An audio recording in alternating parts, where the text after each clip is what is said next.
Et salut tout le monde, bienvenue sur ma chaîne Lorenzo High Tech. Comme vous avez pu dans le titre, aujourd'hui on va parler de Realme, on va parler du tout nouveau fleuron de la marque, le Realme GT2 Pro, annoncé au tarif de 749 €, un prix très intéressant par rapport aux caractéristiques. Donc du coup je vais vous parler de ce Realme, mais avant de commencer la vidéo, si vous n'êtes toujours pas abonné à ma chaîne YouTube, abonnez-vous, elle est 100% high tech.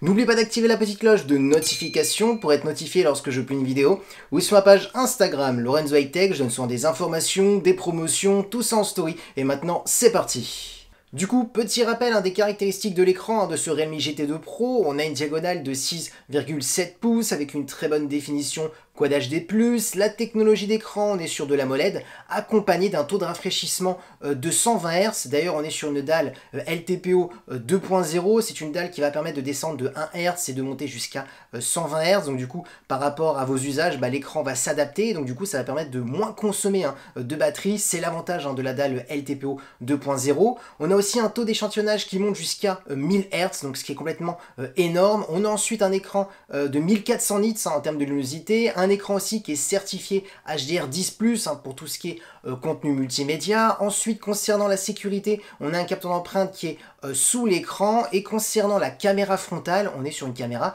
de 32 mégapixels. Du coup, après vous avoir donné toutes ces caractéristiques du Realme GT2 Pro, vous vous posez la question, est-ce que ce Realme GT2 Pro tient vraiment toutes ses promesses? Et la réponse est oui, tout simplement parce que on a vraiment un super écran, déjà en termes de design, l'écran qui est vraiment bord à bord, borderless, pour un tarif à 749 €. On est loin des smartphones à 1000, 1200 €, donc déjà pour ma part, ça c'est réussi.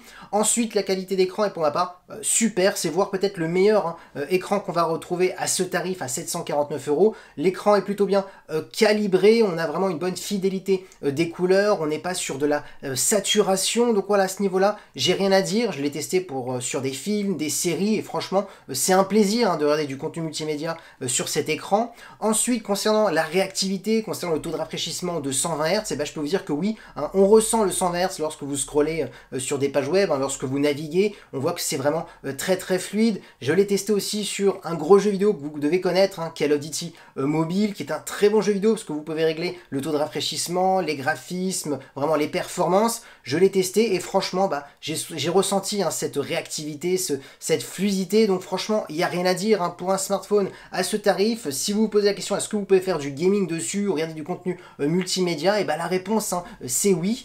Ensuite, concernant la luminosité de l'écran, elle est largement suffisante, même dehors, si vous avez pas mal de soleil. Vous voyez toujours votre écran, donc voilà, franchement, il n'y a rien à dire en termes de la luminosité. Ensuite, une chose qui est très importante, c'est la sécurité, le capteur d'empreinte qui est sous l'écran. C'est quelque chose qu'on utilise sans arrêt pour déverrouiller son smartphone. Et ce que je peux vous dire, c'est qu'il est très réactif, donc ça c'est important, parce que vu qu'on fait que déverrouiller son smartphone, il faut qu'il se doit d'être réactif. Donc voilà, aucun souci à ce niveau-là. Ensuite, concernant la caméra frontale, on est sur du 32 mégapixels. Je me suis dit que ça serait intéressant de vous faire une petite vidéo pour vous montrer la qualité, donc je vous laisse regarder. Du coup, voici la qualité du Realme GT2 Pro. Je filme actuellement avec la caméra frontale, donc vous pouvez le voir, on a une qualité qui est plutôt correcte. Si vous êtes une personne qui aime bien faire pas mal de vidéos avec la caméra frontale, ça sera possible. Et d'ailleurs, si vous voulez faire des vlogs avec ce Realme GT2 Pro, pour ma part, vous aurez un très bon résultat. Du coup, voilà la qualité de la caméra frontale. Alors malheureusement, vous ne voyez pas la même qualité que moi de ce que je vois, tout simplement parce que vous avez le logiciel de montage plus YouTube qui compresse la vidéo, donc malheureusement, vous ne voyez pas toute la qualité, mais ça vous donne quand même un petit avis. Moi, ce que je peux vous dire, c'est que je trouve qu'on a quand même pas mal de détails pour une caméra frontale. Donc, si vous êtes quelqu'un qui aime bien faire des vidéos avec la caméra frontale, des vlogs tout simplement, que ce soit dehors ou même à l'intérieur pour une chaîne YouTube ou pour autre chose, je peux vous dire que ça sera largement suffisant. Donc oui, la caméra frontale, pour ma part, je la valide. Maintenant, parlons de la partie photo. Alors, petit rappel, on a 3 capteurs sur ce Realme GT2 Pro. Le premier capteur est un capteur grand angle de 50 mégapixels. C'est d'ailleurs un capteur de Sony, l'IMX766. Le second capteur est un ultra grand angle, toujours de 50 mégapixels. Et comme troisième capteur, on est sur un capteur micro, qui est tout simplement un capteur microscopique. Et concernant la partie vidéo, on peut filmer jusqu'à de la 8K en 24 images par seconde ou de la 4K en 60 images par seconde. Du coup maintenant, si vous vous posez la question, est-ce que la partie photo est bonne de ce Realme GT2 Pro, j'ai envie de vous dire que oui, les photos sont plutôt correctes. Alors je préfère vous dire tout de suite, on ne sera pas sur le meilleur photophone hein, de l'année, hein, ça je vous le dis tout de suite, mais on a quand même des clichés qui sont très corrects. Alors la première chose que j'apprécie beaucoup, c'est la fidélité des couleurs, on n'est pas sur de la saturation, donc ça c'est vraiment un bon point, parce que quand vous avez énormément de couleurs, des photos très saturées, bah, ça dénature les photos, donc c'est bien dommage. Donc là, on n'a pas ce souci. J'aime beaucoup aussi la réactivité, hein, lorsque vous déclenchez une photo, bah, la photo elle se prend directement, donc c'est plutôt rapide, donc ça c'est un bon point. Ensuite, les moins de ce premier capteur, je vous le dis tout de suite, hein, c'est le niveau de détail hein, au second plan, au troisième plan. Donc je m'explique, hein, lorsque vous prenez une photo, bah, on a une superbe qualité, il n'y a rien à dire, mais lorsque vous zoomez un peu plus et vous regardez un petit peu plus dans les détails, et bah là on voit qu'on perd en qualité, et malheureusement ce n'est pas un problème hein, du capteur Sony IMX766, parce que je connais très bien ce capteur, j'ai testé pas mal de smartphones hein, du marché avec ce capteur, parce que c'est un capteur qu'on retrouve dans pas mal de smartphones, et c'est vrai que j'avais plus de détails sur d'autres smartphones, et là avec ce Realme GT2 Pro on perdait en détail hein, au niveau du second plan, donc c'est un petit peu dommage. Là malheureusement je pense que c'est un problème au niveau du traitement photo, mais en même temps je préfère quand même le rappeler, on est sur un smartphone à 749 €, on n'est pas sur un smartphone à 1100, 1200 €, donc du coup c'est normal que le traitement photo est un petit peu inférieur, mais je ne dis pas qu'on est sur des mauvaises photos, on a une très bonne qualité photo, mais un petit peu en dessous à cause des détails. Ensuite, concernant la partie photo en basse lumière, donc c'est-à-dire des photos de nuit, et bah par contre là j'ai trouvé qu'il s'en sortait plutôt bien. Je trouve qu'on a quand même pas mal de lumière. Alors en plus j'ai pris des photos hein, dans des endroits où c'était pas très éclairé. On a l'impression hein, que c'est très éclairé, mais en fin de compte non, c'est le traitement photo, hein, l'intelligence artificielle qui crée un petit peu cette luminosité. Je trouve qu'on a quand même pas mal de détails. Donc voilà, pour faire des photos hein, de souvenirs, vous partez en vacances, et bah là ce sera largement suffisant. Donc voilà, la partie photo de nuit m'a plutôt séduit, même si bien entendu hein, on reste quand même toujours en dessous hein, face à la concurrence. Ensuite, concernant l'ultra grand angle, eh ben, on a de très bons clichés hein, avec cet ultra grand angle. Alors malheureusement, je trouve qu'on perd un peu plus de détails hein, comparé au premier capteur principal. Alors bien entendu, je titille un petit peu hein, parce qu'on a quand même de très bons clichés. Mais voilà, le petit moins, c'est que je trouve qu'on est un petit peu en dessous comparé au premier capteur principal. Pareil pour les photos de nuit, je trouve qu'il s'en sort plutôt bien, mais on est aussi encore un cran en dessous aussi par rapport au capteur principal, même pour les photos de nuit. Et concernant le troisième capteur, donc c'est-à-dire le capteur micro 2.0, qui est un capteur microscopique, donc pour les gens qui ne connaissent pas ce capteur, c'est comme si vous avez un petit microscope hein, dans votre poche. Alors moi j'ai un avis un petit peu mitigé, alors pas parce que le capteur n'est pas bon ou il est bon, tout simplement c'est parce que je me demande est-ce que c'est vraiment un capteur qui va être utile, est-ce que c'est un capteur qu'on va utiliser longtemps. Moi personnellement, au bout de 2 jours j'ai arrêté d'utiliser. Alors au début c'est un petit peu marrant, on s'amuse, hein, on prend des photos de notre t-shirt, on voit les filaments du t-shirt, donc voilà c'est marrant, on peut faire aussi un peu des photos artistiques, on va pas se le cacher.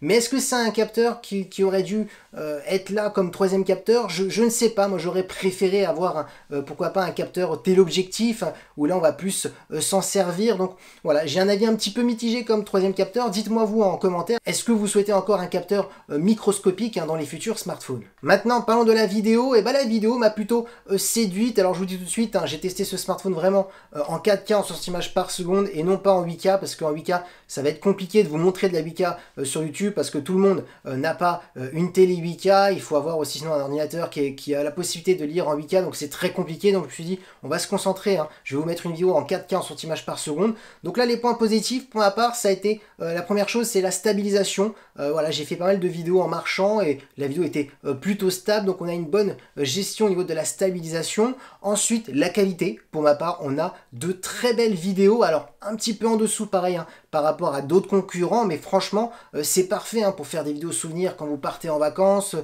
voulez filmer je sais pas un concert, pourquoi pas. Donc franchement voilà, il n'y a rien à dire, on a une très bonne qualité, donc à ce niveau là j'ai été plutôt séduit hein, de ce Realme GT2 Pro concernant la qualité vidéo.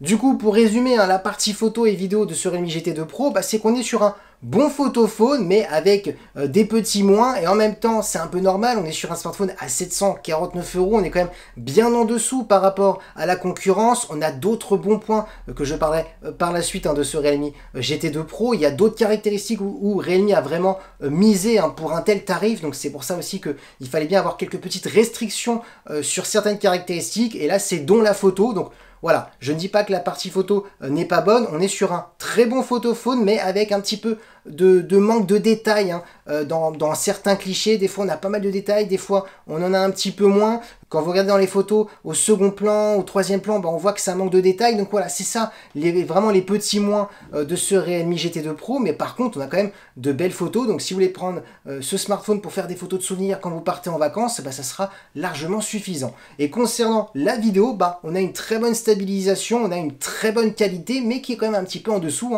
par rapport à la concurrence.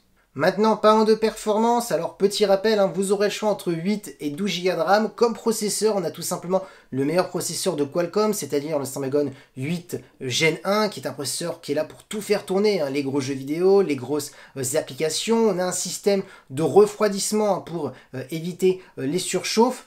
Donc du coup, mon avis sur ce Realme GT2 Pro concernant les performances, mon avis est plus que positif. Et pour ma part, c'est son plus gros bon point sur ce smartphone, tout simplement parce qu'on est à 749 €. On est vraiment sur un prix quand même qui est très attractif. C'est pour ma part le meilleur rapport qualité-prix en termes de performance. Alors, ce que je peux vous dire, c'est que j'ai testé ce smartphone sur Call of Duty Mobile, qui est un jeu vidéo qui demande énormément de performance. Ce que j'aime bien dans ce jeu vidéo, c'est que vous pouvez régler les graphismes, on peut régler aussi le taux de rafraîchissement. Donc voilà, j'ai tout mis en ultra et j'ai eu aucun souci, j'ai eu une très bonne fluidité, il n'y avait aucun lag. Le smartphone ne chauffe pratiquement pas, donc on a un bon système de refroidissement. Donc là, on est vraiment sur un smartphone pour faire du gaming pendant pas mal d'heures. Donc ça, c'est vraiment le gros bon point. Je l'ai vu tout de suite sur ce Realme GT2 Pro.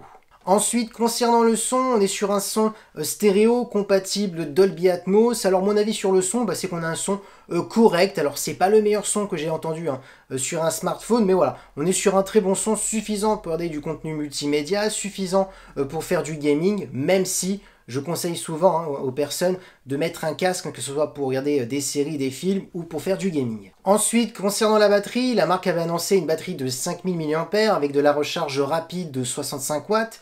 La marque avait annoncé une recharge complète en simplement 33 minutes. Et je peux vous dire que oui, c'est le cas. On a vraiment une recharge ultra rapide, c'est vraiment intéressant. En quelques minutes, vous gagnez pas mal de pourcentage, donc ça, je valide. Ensuite, concernant l'autonomie, vous aurez une autonomie plutôt correct, vous tiendrez largement une journée, pas plus. Je vous le dis tout de suite, mais une très bonne journée avec la définition en Quad HD+, avec la luminosité au maximum. Donc c'est comme ça que je teste les écrans. Le 100 Hz, bien entendu, activé. En plus, on a un 100 Hz qu'il faut pas oublier, qui est adaptatif, vu qu'on a une dalle LTPO 2.0. Donc ça, c'est un point positif. Donc voilà, on a une très bonne autonomie, qui reste très correcte. Et concernant les connectivités, c'est-à-dire la 5G, la Wi-Fi 6, on a de très bons débits, j'ai pas eu de soucis, donc voilà, c'est validé aussi.